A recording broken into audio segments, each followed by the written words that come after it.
So, the YNW Melly court case is now coming to an end. There's a certain amount of evidence now shared in the court documents which could actually leave Melly in prison for life. Now this is something we need to talk about. Let's get straight into it. So it was just announced that the next court hearing for YNW Melly will be July 23rd. Now this court hearing is going to be a very important one, as allegedly it will be explaining a basically day in the life of YNW Melly on the day that Sakchaser and Juvy's passing occurred. It's safe to say that it will basically go as followed. So YNW Melly and YNW Juvy, Sakchaser, and Bortlen, they were driving home from a late night of recording in a studio, when suddenly on the way home they were taking a back road. YNW Melly says a car then pulls over their car, getting into their way on the road, and then basically just starts lighting up their vehicle. YNW Melly explains it as a war zone happening out in the street. Like, I'm talking some GTA stuff going down in the middle of the road.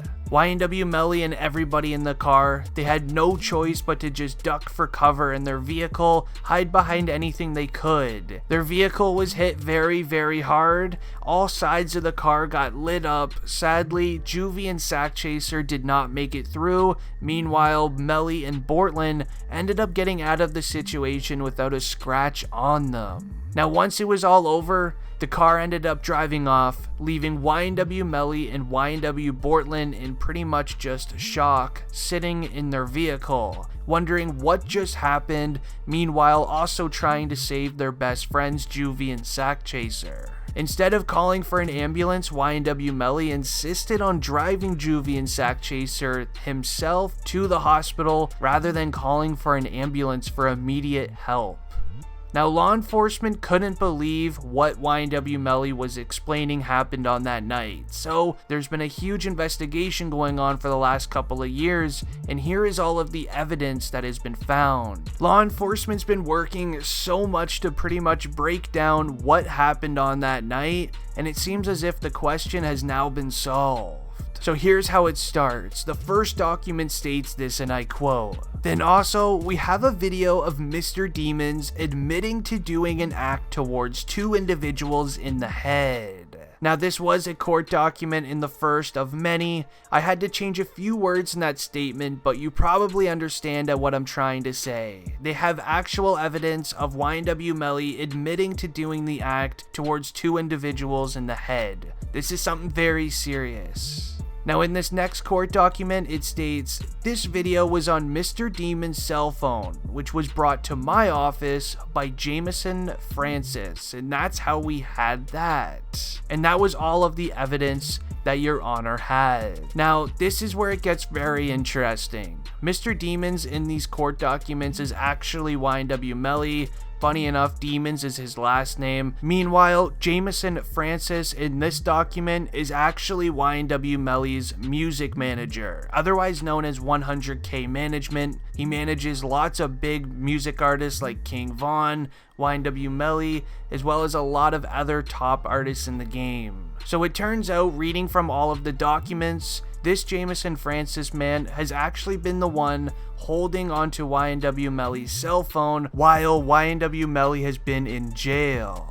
And well, the law enforcement ended up finding out about that and ended up putting out a warrant for YNW Melly's cell phone. So Jameson Francis, he had to turn in the cell phone or else he would have been getting arrested himself for tampering with evidence. So allegedly, this is where it gets insane. The law enforcement can actually do something called a data extract on any cell phone or mobile device. Now what this means is basically they can pull anything that was ever on a cell phone. Now this means deleted text messages, deleted photos, even Snapchats will be brought back to life, and the law enforcement will now be able to use that evidence in YNW Melly's court case. And YNW Melly, if he ended up actually doing something in this situation, he most likely told a couple of people over text messages or even took photos of something. They definitely found a lot of stuff on YNW Melly's phone.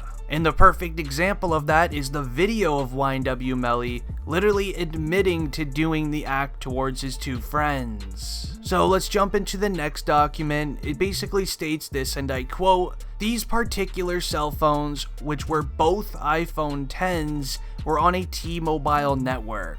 T-Mobile has a very interesting feature where it will tell you the environment that the cell phone is in. So from these cell phone records, I can tell you the exact moment that Demons got out of the car and staged the drive-by location." Now, a little bit of context for you. Right now, the law enforcement believe that YNW Melly did the act towards Juvy and Sakchaser, pulled the car over into an empty parking lot where nobody was nearby, and actually roughed up the car himself, which gives good reason as to why it took YNW Melly 40 minutes to get help for Juvy and Sakchaser. Now, this is absolutely huge in this case, as personally, I did not know that a cell phone provider can give any sort of information to go back into time, see whether or not a cell phone was inside of a car or outside of a car or anything like that. Now, the evidence on YNW Melly, it's very severe. There's a lot of very serious evidence on YNW Melly. And this next court hearing that's about to happen on July 23rd is basically going to determine how this all plays out, and here's how it will happen. So many news and reporters have come out saying if at this next court hearing they end up saying that the trial is good to start and they end up making a trial date and things like that, that means that the law enforcement have now enough evidence that they were able to build up a very impressive amount of evidence against YNW Melly to basically sentence him to life in prison for the passing of his two best friends. That's actually why this court case has been lasting so long. Everybody's been wondering why YNW Melly has been sitting in jail for around 2 years, and it's because we're actually waiting for law enforcement to build up and find enough evidence against Melly. And now that all of this new cell phone evidence has been released, we could now see the trial finally start. But sadly, I don't think a lot of YNW Melly fans are going to like the outcome of this. I would love nothing more than YNW Melly to be innocent in this court case, but after looking through the evidence that I shared in today's video, it's starting to seem like it will be very slim. YNW Melly has a pretty high chance right now at serving life in prison. But let me know what you guys think about it down below. Do you guys think that this evidence that I shared in today's video enough to leave YNW Melly behind bars for the rest of his life, or do you guys think that he will be let free?